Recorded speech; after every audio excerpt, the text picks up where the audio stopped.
Bereshit, or Genesis, 35 through 37.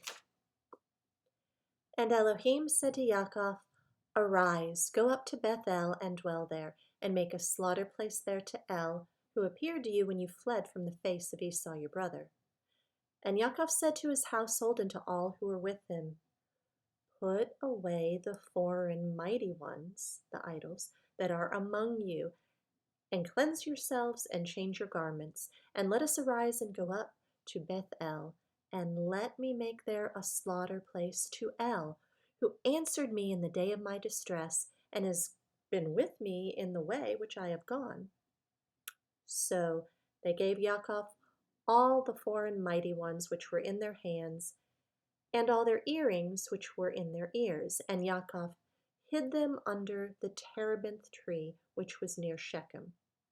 And they departed, and the fear of Elohim was upon the cities that were all around them, and they did not pursue the sons of Yaakov.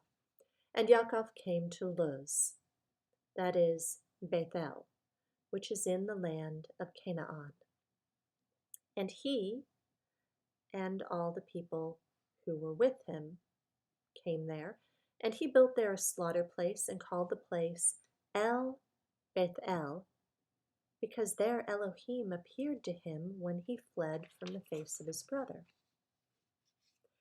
And Deborah, Ribqah's nurse, died, and she was buried below Bethel under the terebinth tree. So the name of it was called Alon Bakuth.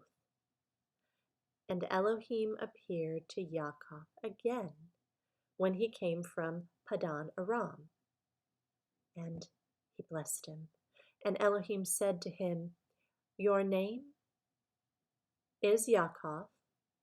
Your name is no longer called Yaakov, but Yisra'el is your name. So he called his name Yisra'el. And Elohim said to him, I am El Shaddai. Be fruitful and increase. A nation and a company of nations shall be from you, and sovereigns come from your body. And the land which I gave Abraham and Yitshaq, I give to you, and to your seed after you. I give you this land. And Elohim went up from him in the place where he had spoken with him. And Yaakov set up a standing column in the place where he had spoken with him, a monument of stone. And he poured a drink offering on it, and he poured oil on it. And Yaakov called the name of the place where Elohim spoke with him Bethel. And they set out from Bethel, and it came to be, when there was but a little distance to go to Ephrath, that Rahel began to give birth, and had great difficulty giving birth. And it came to be, as she was having great difficulty giving birth, that the midwife said to her, Do not fear, for it is another son for you. And it came to be, as her life was going out, for she died, that she called his name Ben-Oni, but his father called him Binyamin. So Rahel died and was buried on the way to Ephrath, that is, Bethlehem. And Yaakov set a standing column on her burial place, which is the monument of Rahel, the burial place to this day. And Israel set out and pitched his tent beyond the tower of Eder. And it came to be, when Israel dwelt in that land, that Reuben went and lay with Bilhah, his father's concubine, and Israel heard about it. Now, the sons of Yaakov were 12.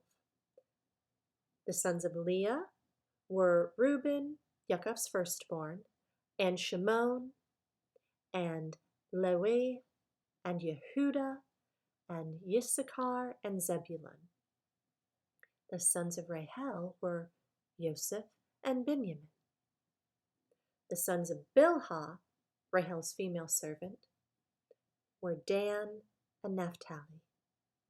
And the sons of Zilpah, Leah's female servant, were Gad and Asher. These were the sons of Yaakov who were born to him in Padan Aram. And Yaakov came to his father Yitshaq at Mamre, or Kiryath Arba, that is Hebron, where Abraham and Yitshaq had sojourned. And the days of Yitshaq were 180 years. So Yitshaq breathed his last and died, and was gathered to his people, aged and satisfied of days. And his sons Esau and Yaakov buried him. Genesis 36. And this is the genealogy of Esau, who is Edom. Esau took his wives from the daughter of Canaan: Adah, the daughter of Elon the Hittite, and Holabama, the daughter of Anah, the daughter of Sibon the Hivite, and Basmath, Yishmael's daughter, sister of Nebaioth. And Adah bore Eliphaz to Esau, and Basmath bore Reuel, and Aholabama bore Yeush, and Yalam, and Korah. These were the sons of Esau who were born to him in the land of Canaan.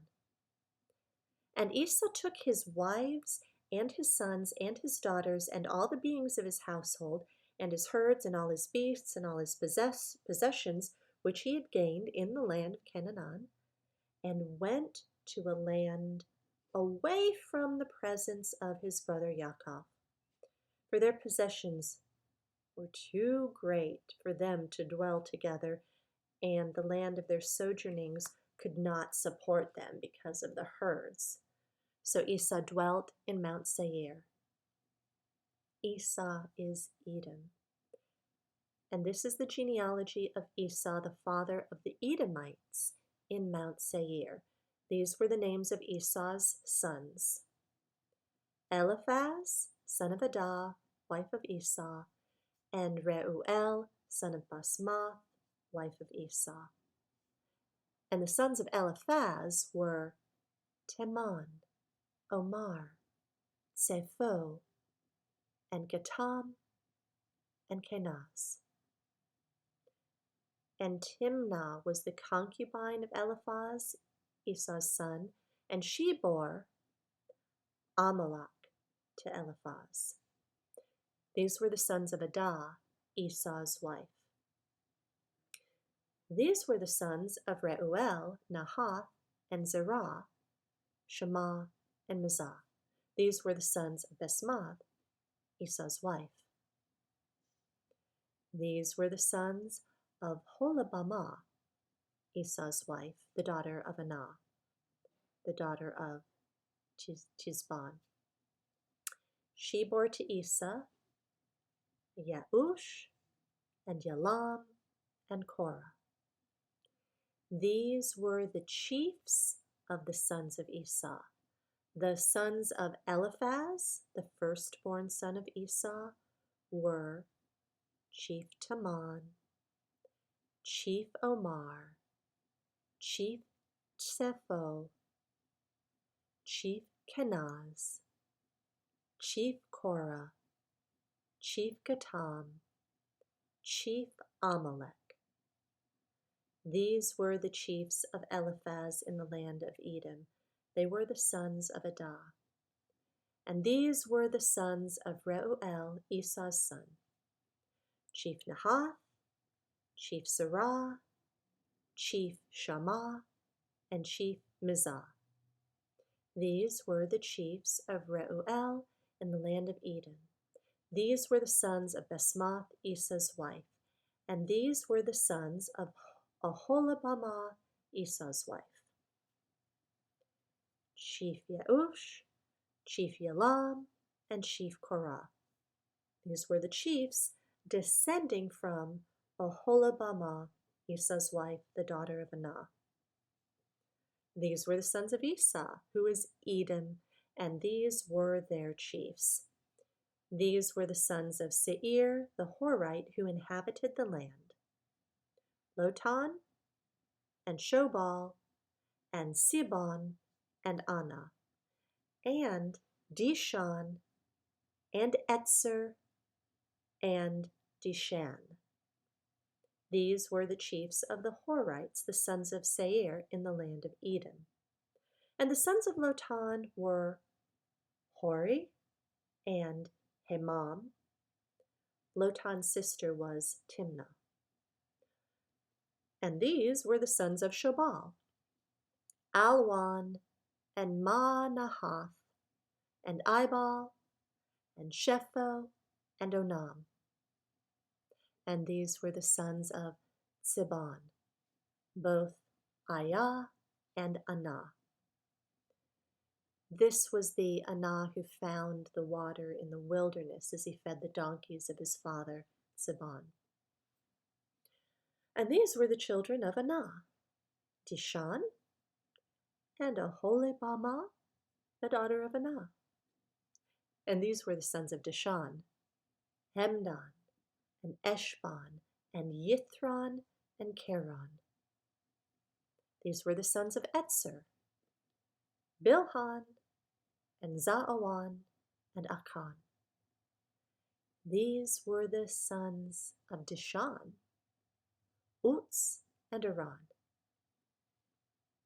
These were the chiefs of the Horites: chief Lotan, chief Shobal, chief Sibon, chief Anah, chief Dishan, chief Etzer, and chief Dishan.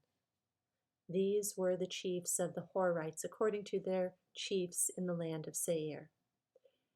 And these were the sovereigns who reigned in the land of Edom before any sovereign reigned over the children of Yisra'el. And Bela, the son of Beor, reigned in Edom, and the name of his city was Dinhabah. And Bela died, and Jobab, son of Zerah, of Botzrah, reigned in his place. And Jobab died, and Husham of the land of the Temanites reigned in his place. And Husham died, and Hadad, son of Bedad, who struck Midian in the field of Moab, reigned in his place. And the name of his city was Awith. And Hadad died, and Samlah of Masrekah reigned in his place. And Samlah died, and Shaul of Rehoboth by the river reigned in his place. And Shaul died. And Baal Hanan, son of Akbor, reigned in his place. And Baal Hanan, son of Akbor, died, and Hadar reigned in his place. And the name of his city was Paul. And his wife's name was Mehadab El, the daughter of Matrad, the daughter of Mezahab.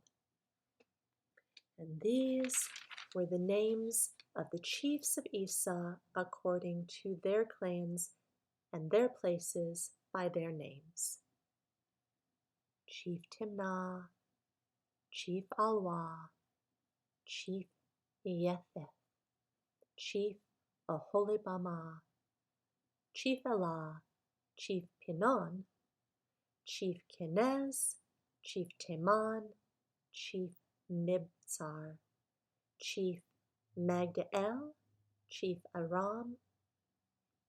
These were the chiefs of Edom according to their dwelling places in the land of their possession. Esau was the father of the Edomites. Genesis 37. And Yaakov dwelt in the land of his father's sojournings, in the land of Canaan. This is the genealogy of Yaakov. Yoseph being 17 years old, was feeding the flock with his brothers, and the young man was with the sons of Bilhah and the sons of Zilpah, his father's wives. And Yoseph brought an evil report of them to his father.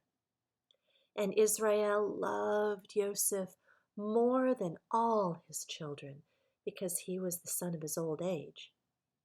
And he made him a long robe. But when his brothers saw that their father loved him more than all his brothers, they hated him and were not able to speak peaceably to him. And Yoseph dreamed a dream and told it to his brothers, so they hated him even more. And he said to them, "Please listen to this dream which I have dreamed. See, we were binding sheaves in the midst of the field, and see, my sheaf rose up and also stood up. And see, your sheaves stood all around and bowed to my sheaf." And his brothers said to him, "Shall you indeed reign over us? Shall you indeed rule over us?" And they hated him even more for his dreams and his words. And Yoseph dreamed still another dream and related it to his brothers and said, "See, I've dreamed another dream, and see, the sun and the moon and the 11 stars bowed down to me." And he related it to his father and his brothers. And his father rebuked him and said, "What is this dream that you have dreamed? Shall we, your mother and I, and your brothers indeed come to bow down to the earth before you?" And his brothers envied him, but his father guarded the word. And his brothers went to feed their father's flock in Shechem. And Yisra'el said to Yoseph, "Are not your brothers feeding the flock in Shechem? Come, I send you to them." So he said, "Here I am." And he said to him, "Please go see if it is well with your brothers and well with the sheep, and bring back word to me." So he sent him out of the valley of Hebron. And Yoseph went to Shechem. And a certain man found him, and see, he was wandering in the field, and the man asked him, saying, "What do you seek?" And he said, "I'm seeking my brothers. Please inform me where they're feeding their sheep." And the man said, "They've left here, for I heard them say, 'Let us go towards Dothan.'" So Yoseph went after his brothers and found them in Dothan. And they saw him from a distance. And before he came near to them, they plotted against him to kill him. And they said to each other, "See, this master of dreams is coming. Now then, come, let us now kill him, throw him into some pit, and shall say, 'Some wild beast has devoured him.' Let us see what comes of his dreams then." But Reuben heard and rescued him from their hands and said, "Let us not strike his being." And Reuben said to them, "Shed no blood. Throw him into a pit which is in the wilderness. Do not lay a hand on him." He said this in order to rescue him out of their hands and bring him back to his father. So it came to be, when Yoseph had come to his brothers, they stripped Yoseph of his robe, the long robe which was on him, and they took him and threw him into a pit. The pit was empty, there was no water in it. And then they sat down to eat a meal, and they lifted their eyes and looked and saw a company of Ishmaelites coming from Gilead with their camels, bearing spices and balm and myrrh, and going to take them down to Mitsrayim. And Yehudah said to his brothers, "What would we gain if we kill our brother and conceal his blood? Come, let us sell him to the Ishmaelites, and let not our hands be on him, for he is our brother, our flesh." And his brothers listened. And men, Midianite traders, passed by, and they pulled Yoseph up and lifted him out of the pit and sold him to the Ishmaelites for 20 pieces of silver. And they took Yoseph to Mitsrayim. And Reuben returned to the pit, and Yoseph was not in the pit, and he tore his garments. And he returned to his brothers and said, "The boy is gone, and where am I to go?" So they took Joseph's robe, slew a male goat, and dipped the robe in the blood. And they sent the long robe and brought it to their father and said, "We've found this. Please look. Is it the robe of your son or not?" And he recognized it and said, "It's my son's robe. An evil beast has devoured him. Yosef is torn to pieces." And Yaakov tore his garments and put sackcloth on his waist and mourned his son for many days. And all his sons and daughters arose to comfort him, but he refused to be comforted. And he said, "Now let me go into Sheol to my son in mourning." So his father wept for him. And the Midianites had sold him in Mitsrayim to Potiphar, an officer of Pharaoh, captain of the guard.